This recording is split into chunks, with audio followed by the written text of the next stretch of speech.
Good afternoon, everyone, and Happy New Year. It's a great honor and privilege to be welcoming you to this press conference for Norway and our presidency of the Security Council for the month of January. Norway's ambassador to the UN, Mona Juul, will take us through our priorities. And by her side today is our political advisor, Mina Syed, and my name is Astrid Sehl.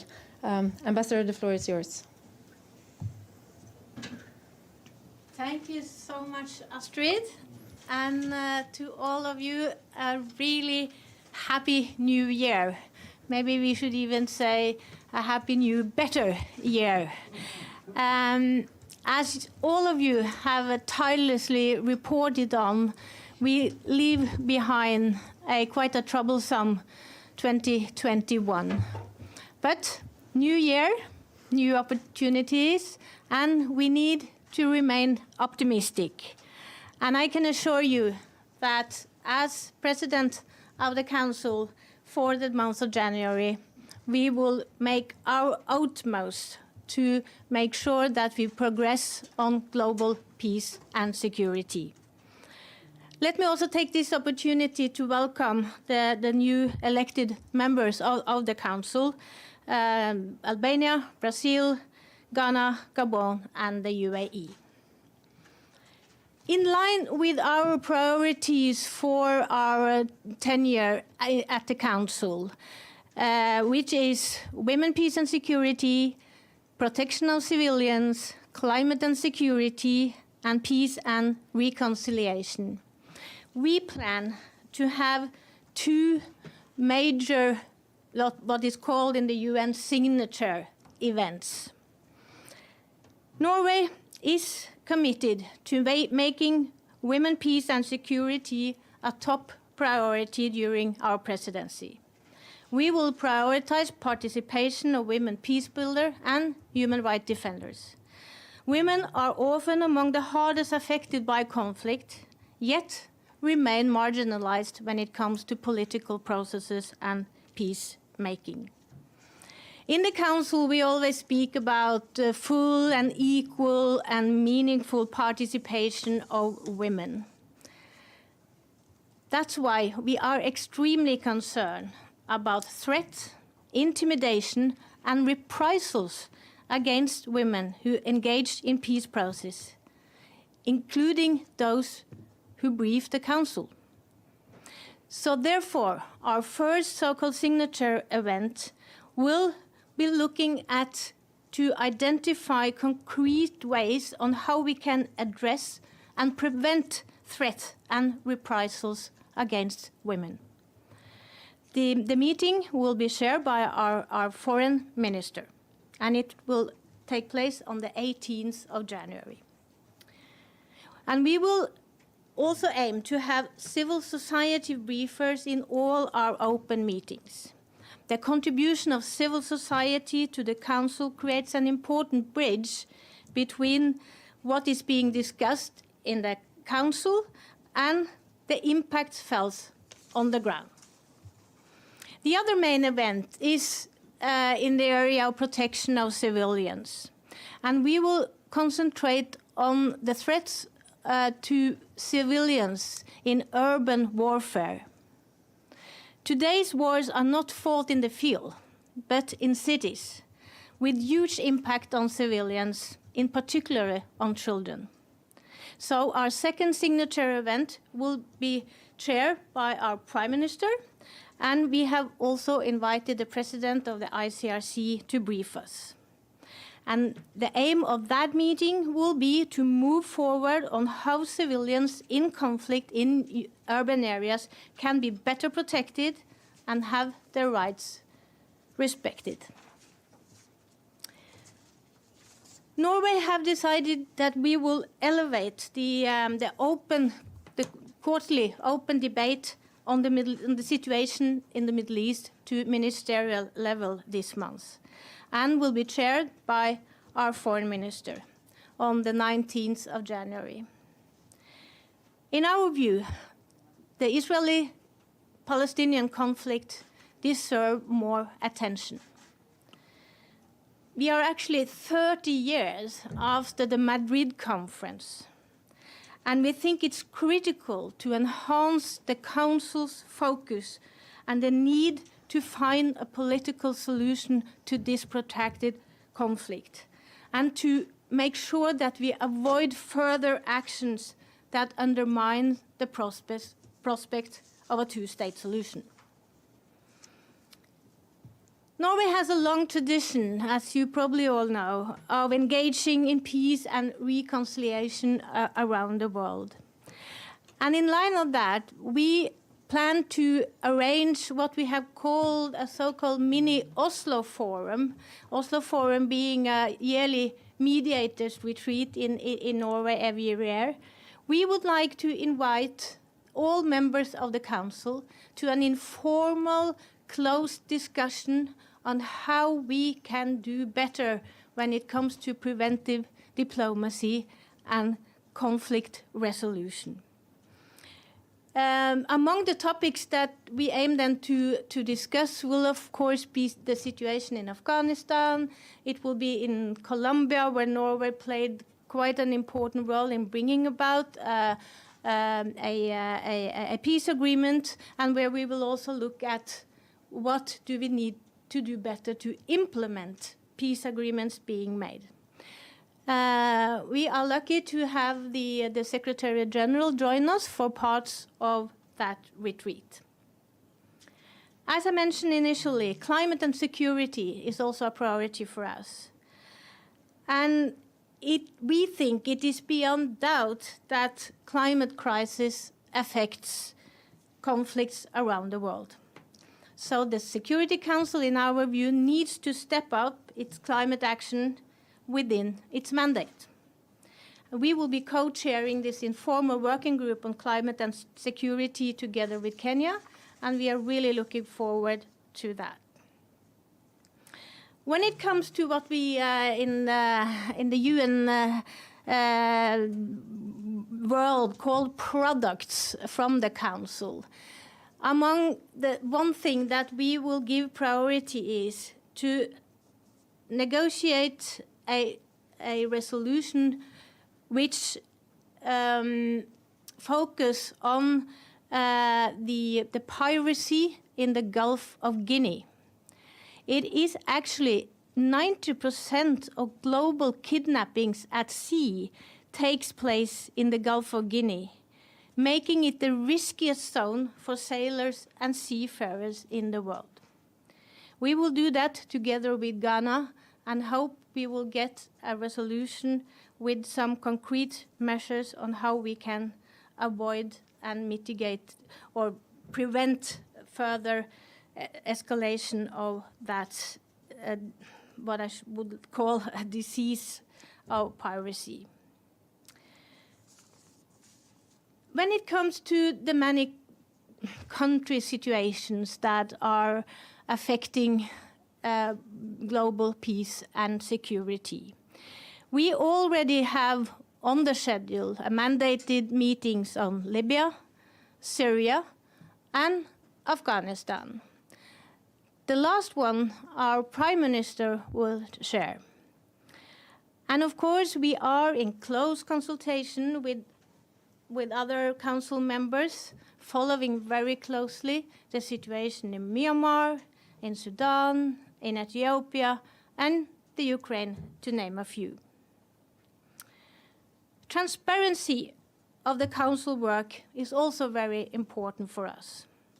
And once again, I would like to thank the media for your role covering the work of the Council and conflicts worldwide.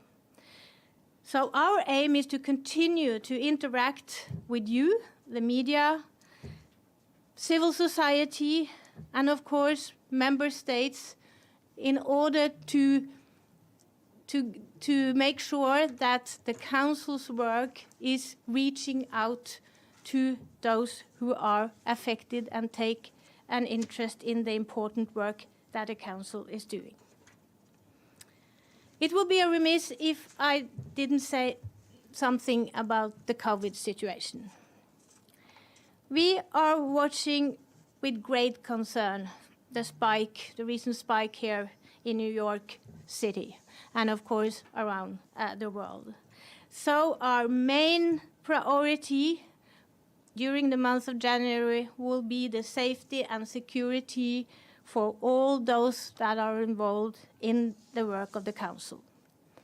So we have then already increased our precautions in order to maintain the very core businesses of the Council, because we really think that it really makes a difference that we can meet physically in the Council rather than being on VTC, in order to discharge our very important mandate towards international peace and security.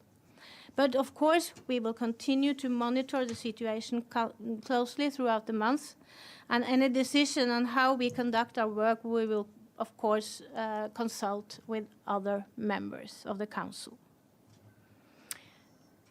As I said, I really hope to see all of you almost on a daily basis in the stakeout area. And I'm really looking forward also to that. So to close these initial words, I'm sure you agree with me that this will be an interesting month, to put it mildly. And there are a lot of aspects I would have liked to touch on. But I would also like to hear from you, and so that we have enough time for your questions and comments. So with that, I think I would say thank you for now. And thank you, Ambassador. We'll move on to questions. Please feel free to put your questions in the chat bar for those joining us virtually today. We will, of course, honor the tradition of giving the very first question to the President of the UN Correspondents Association. Valera, I think you are joining us virtually today. Please. Thank you so much, Astrid, and thank you, Madam President, for this press conference. And on behalf of ANCA, we wish you the best of luck for the busy month ahead. My question is on Libya. Is the date of January 24th for the election, do you think is reliable, or there is a risk of a long-term postponement? And also, I would like to ask you, where are the discussions on the renewal of UNSMIL mandate that will expire at the end of the month? Thank you so much. Thank you so much, Valerie, for your question. I can assure you that that we as President, and I can assure you also, I think on behalf of the Council, that we stay very much engaged and watching very closely developments in Syria. We had all hoped and expressed the need for election taking place in Libya. It didn't happen on the 24th, but we will still encourage the Libyans to get together and to agree on a democratic way forward so that the election can be held and that it could be unity in the country. We will, on our meeting on Libya on the, I can't remember the date, 24th. Of course, we will then discuss the mandate of UNSMIL. And we certainly think that a continued strong presence of the UN in Tripoli and in Libya will be very, very necessary in order to facilitate the political and humanitarian work that the UN and the world community does in Libya. Thank you very much. James Bays, Al Jazeera. Thank you very much, Madam President. If I can try and ask you a big picture question, and you alluded to this at the start of your briefing. You're about to take control of the main body in the world dealing with international peace and security, and yet you look at the files that the Security Council deals with, from Afghanistan to Sudan, Mali to Somalia, Ethiopia to Myanmar, everything seems to be going backwards. So as a most distinguished diplomat who's seen all of these things many times before, how bleak are things globally? Thank you for your question, James. I certainly think that that it is quite bleak. But as I said, we have to be optimistic and still believe that both as a Security Council member, but also as a country like Norway, we will never give up on working in order to try to help solve conflict through dialogue rather than violent and military means. And I think that there have been, and there is still, examples that it is possible to forge dialogue and to bring people to the table.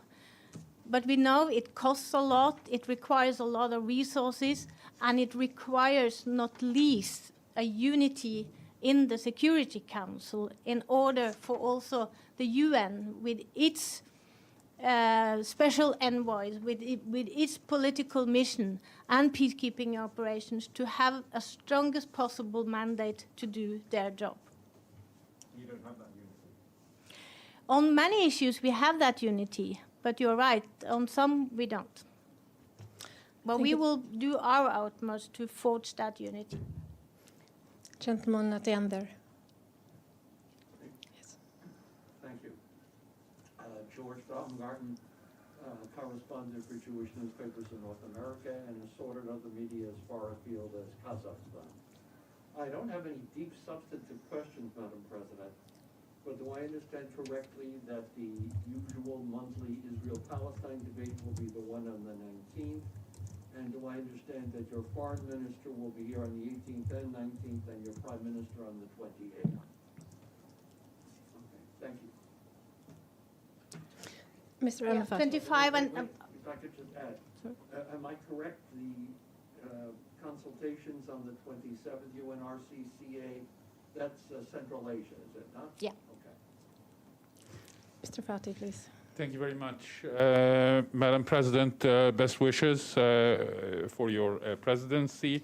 I would like to just come to the issue of the prevalent trend now of coups around Africa. We have seen it in 2020, 2021, and entering 2022 with the resignation of the Sudanese interim prime minister. How do you see, from your seat as a president of the council, that this topic doesn't need to be expanded upon? Because we come to September, we see the same leaders of the coups, they get off their military fatigue and they wear civilian suits and they come and they are recognized as a head of state. What does the Security Council, or the Security Council, does it have a role in the credentialing of these presidents that came through military actions? And if not, what is the end of this route that have been dismantling the African continent and wiping any accomplishments have done on the path into democratic transition? I think your description is very correct, and it is a very sad development what we have seen also over the last year with more coups taking place. But again, I think it is extremely important that we as a council then, and where we can have unity, sort of express our views that we don't accept, I mean, the military takeover, and that we encourage democratic processes and transition into a democratic way of conducting a government. Because the message, if it's unified from the council, I think make quite a lot of impression on the people on the ground. When people going out in the street demonstrating against military leaders and military coup makers, the fact when they know that the Security Council has expressed themselves on the need for a democratic process, I think that makes a difference for people on the ground. So we will continue to push for, in any situation, and also involve ourselves and make sure also that the UN speak to both parties or both the coup makers and the civilians, for instance in Sudan. I think it's extremely important to maintain dialogue with both of them and encourage a democratic transition. But the Security Council doesn't have any appetite or any interest into setting rules to recognize these leaders of the coups, whether it's military or otherwise, and to welcome them again into the UN and coming the Anga week. We don't see any change. Yes, there is condemnation at the beginning, but then a month or two later, deals are still going, trade is still going, arms supply is still going, aid is still going. How can the people of the world take the promulgation of democracy and rule of law in a serious tone when the Security Council, as one of the international bodies, just after the first couple of statements, just becomes neutral in a way? No, I don't think it's only about making statements. You know, the Security Council has at its hands both political missions and peacekeeping operations. I mean, the UN has SRGs, people on the ground, that has a mandate from the Council, engaging with the parties on the ground, encouraging them on the path towards a peaceful resolution of conflicts. I think that is a tool that we are using, and we will continue to pressure for more use of that. Thank you. Next question is from Evelyn Leopold, please. Please turn your microphones on. Thank you.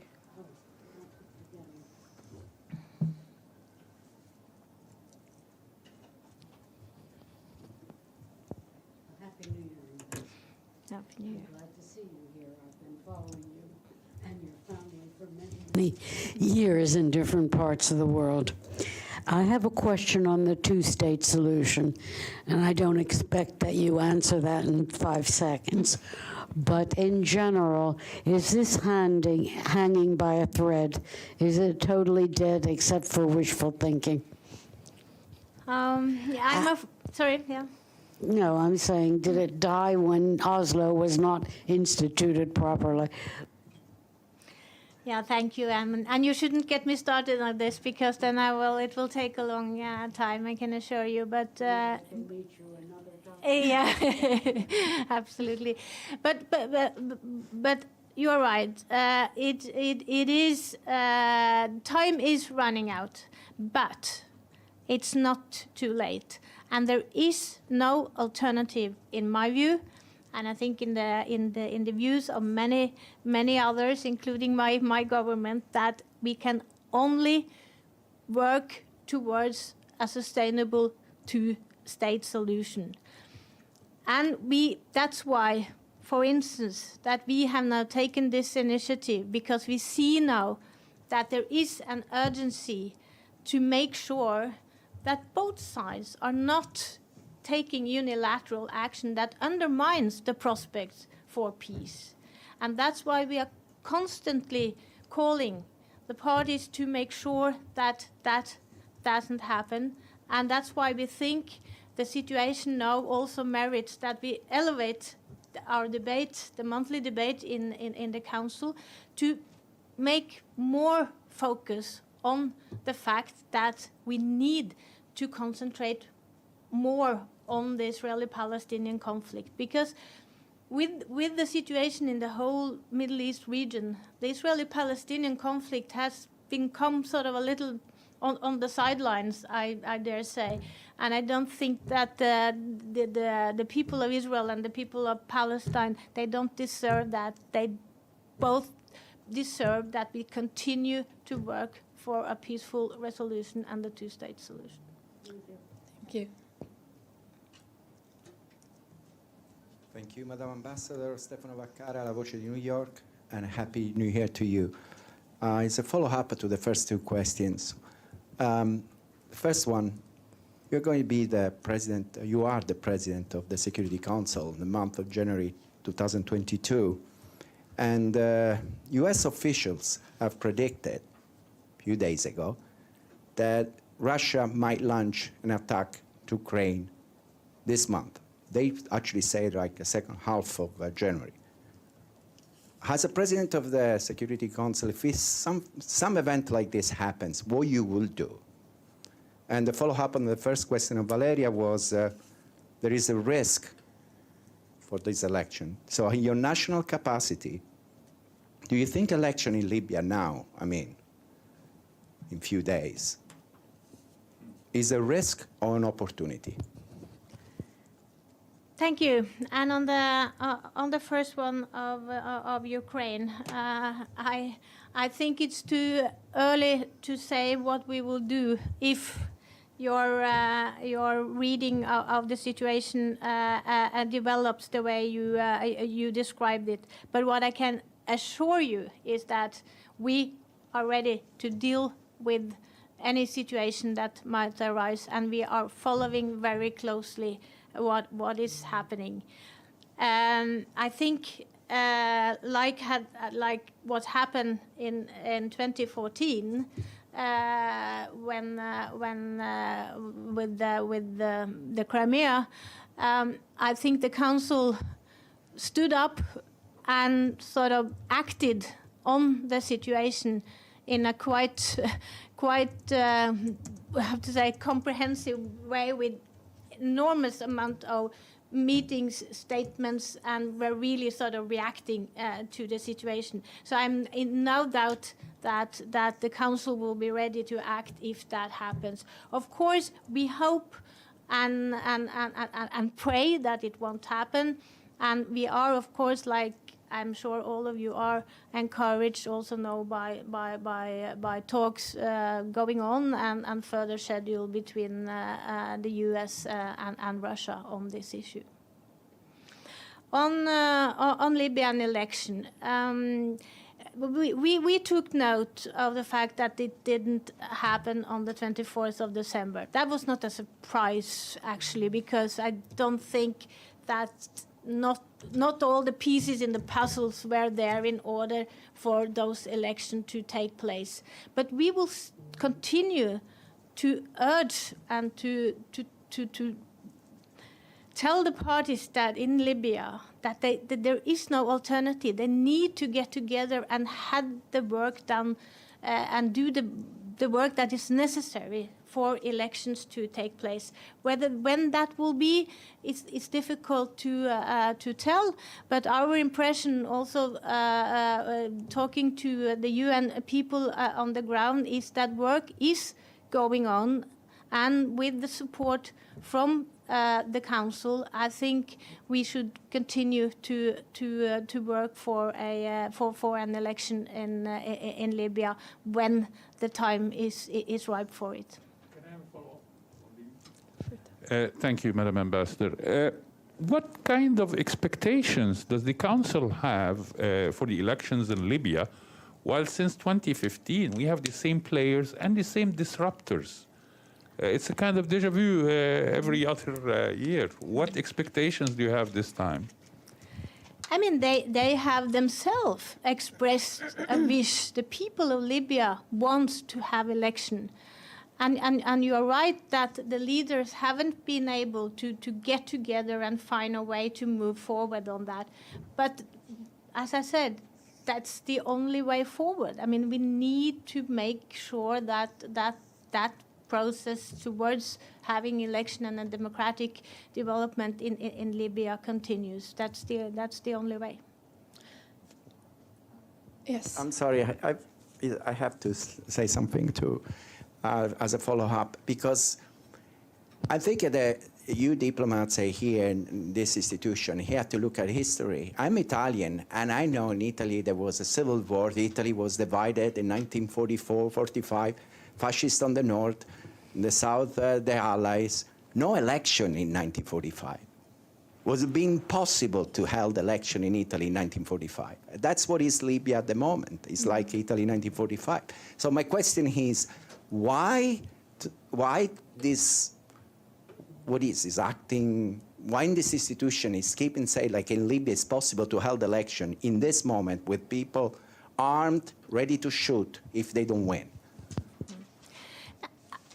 As I said, I think it is, we are reacting to a wish from the Libyan people themselves. We have always said, and the Council has expressed itself unanimously on the fact that this process should be Libyan-owned and Libyan-led. We are leaving it up to the Libyans, of course, how they do it, but we certainly think that moving in a democratic and unified direction is the only possible way forward. I think a continuous, almost like a civil war kind of situation with external interventions and with the enormous suffering of the people of Libya is absolutely not, that's the worst option. Thank you, Ambassador. We'll move on to our digital participants again. Ibtisam Asif from Al Arabi Al Jadid, you've been waiting to post your question. Please, Ibtisam, thank you. Thank you, Esther. Thank you, Ambassador. Happy New Year and congratulations on the presidency and good luck. I want to, first, very quick question on Libya and the issue of or the fact that you have a lot of council members and their missionaries on the ground delivering of weapons, etc. So many people would say that actually the international community is part of the problem and part of the solution. And very quick question on Yemen. Very good. Where do you see things going? Because we kind of are forgetting a war and the suffering of the Yemen people. Thank you. No, thank you. Now on Libya,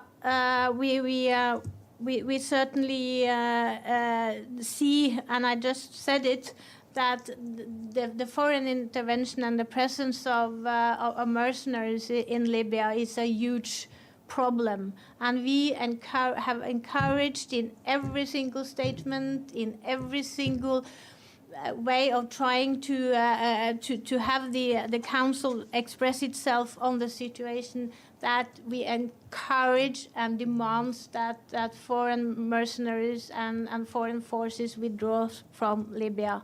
And again, that is also the wish of the Libyan people. So I certainly agree with you. It is a problem, and we need to continue to press for them to leave. On Yemen, a deep concern, not least on the humanitarian suffering in that country. It's really heartbreaking how the situation continues to deteriorate in Yemen.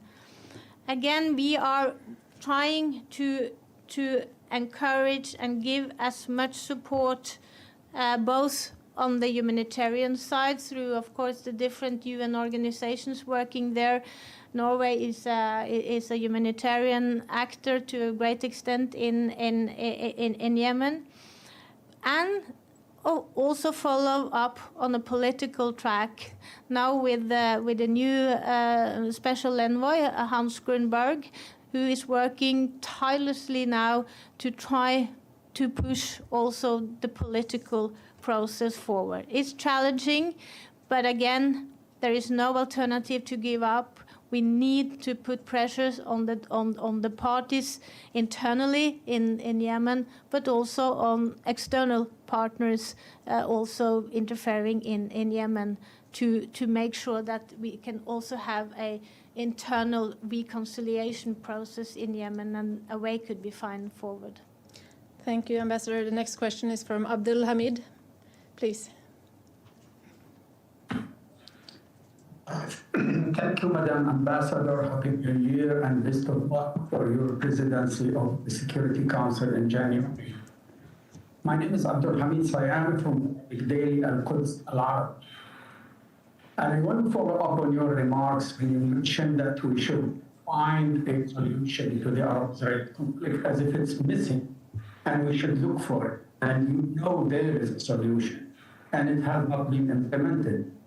And it also mentioned that both sides should restrain from any unilateral moves that may hinder the two-state solution. Could you tell me who is that side is doing unilateral moves?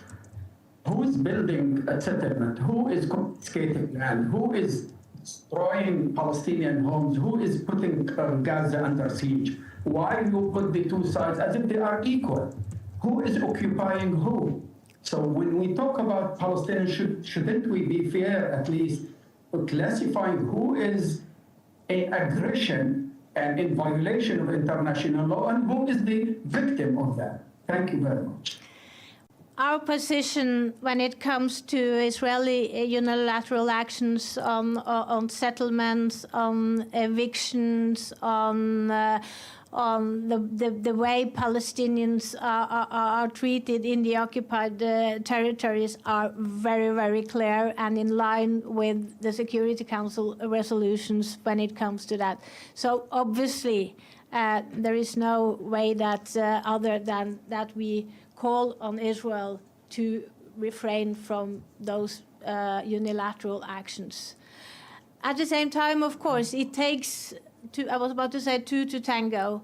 We also need to make sure that there is also a Palestinian authority that can speak with one voice and to come to the table with a mandate to make peace as well.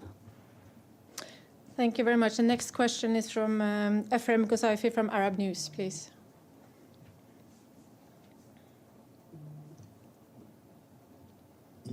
Thank you. Sorry, I thought it was going to be red. A question about Syria and the cross mechanism. We saw hard work in July to get this, to get the vote ready for that resolution. What's going to happen now? Is it going to be renewed automatically? Is it going to be subjected to a vote again? Because the language, as we remember, was not very clear back then. Thank you. For us, it's very clear. The mandate was renewed for a year with a 6+6 format. So we see no need for any new sort of renewal of the mandate. That's our position very clear, and the position of the Council. Thank you very much. Then I think the last question was Dulce from Pass Blue. If your hand is still valid, and please turn your mic on. Thank you. Thanks very much. I wanted to go back to the Oslo Accords, which are considered a huge achievement for the region, but obviously weren't carried out. So, and you worked closely on that. So, what made it happen? What made it work in simple terms, beyond working around the clock and dialogue? And how can you apply that lesson to Security Council discussions? Thanks. That's a very complex question, but I think the main thing that made it work at the time was that you had two courageous leaders on both sides that decided that the status quo and the situation as it was at the time with PLO sitting in Tunis and Israeli government that was fighting against stone-throwing Palestinians during the first Intifada, decided that it is better to meet at the table and see what could be done in order to at least start an incremental process towards a full-fledged peace agreement. And you're right, we see that incrementability, or whatever it's called, didn't really work out. But also a lot of things took place, and not least the fact that Israel recognized the PLO and that the Palestinian Authority was established in parts of Palestine, and is actually still working. So it depends heavily on the quote leaders. Thanks. Of course, you need a political will in order to make compromise, and a strength to do it. And of course, also the two-state solution is a compromise solution. And then you have to have leaders that are able to carry that compromise on both sides. And as far as I see it, I don't see that that is the case right now, but that doesn't mean that we can give up. Thank you. We have a follow-up question from Abdelhamid Siam. Please, Abdelhamid.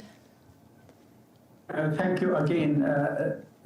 Madam President, there was a precedent by several President of the Security Council to take a delegation and visit conflict area within many South Africa, part of Asia. So would you have the initiative to take a delegation to go visit Gaza in particular and see how the people living there? Would you be able to table such a proposal to your colleagues? Thank you very much. I think it's a good idea, but again, we need agreement on that, and whether that will be possible in the year to come, it's hard to tell. But I think certainly a visit of the Council to Israel and Palestine would have been a very good thing. Thank you. Joseph Klein, you also raised a question virtually. Thank you. Yes, can you hear me? Yes. Yes. Can you hear me? Yes. Okay, so yeah, it's really a follow-up question because Ambassador, you mentioned that Israel should stop expanding settlements. It's a barrier to peaceful resolution of the conflict. I didn't hear you say anything about the cessation of rocket attacks launched by Palestinian terrorists from Gaza, violence by Palestinian terrorists against Israeli civilians, including a murder of a civilian in Jerusalem, in the Old City, last month. So I'd like you to, if you would, provide a little bit more balance in your views as to the barriers to peace. Thank you. I think I said initially that we encourage both sides to refrain from unilateral actions. And I think what you described now are unilateral action from the Palestinian side, and we condemn rocket attacks and violence from the Palestinian side towards Israel in the same way as we condemn settlement and use of violence on the Israeli side. Thank you. Wrap up with the very last question, James Bayes. I'm only asking another one because this issue hasn't come up and it's rather important, which is Sudan. And we'll see what's going on in the streets right now in Sudan. We've seen the resignation of Hamdok. And I'm wondering what you think the Security Council should do now about this situation. And could we see a meeting soon? I think that it is absolutely a possibility that we will have a meeting on Sudan as the situation develops and deteriorates. We are very concerned about the violence used against peaceful demonstrators. We have taken notice of Hamdok's resignation, but we still would and continue to encourage the military and the civilian leaders of Sudan to get together and to find a way forward. And this is something that we certainly will keep a close watch on and see whether or what the Council can do in order to support also the SRG and the UN's actually good work on the ground there. Thank you very much, Ambassador. And thank you very much to you for coming here today and also to all of you joining us virtually. We are indeed looking forward to be more in touch in the next coming weeks. Thank you and have a nice day. Thank you. Thank you. Thank you very much.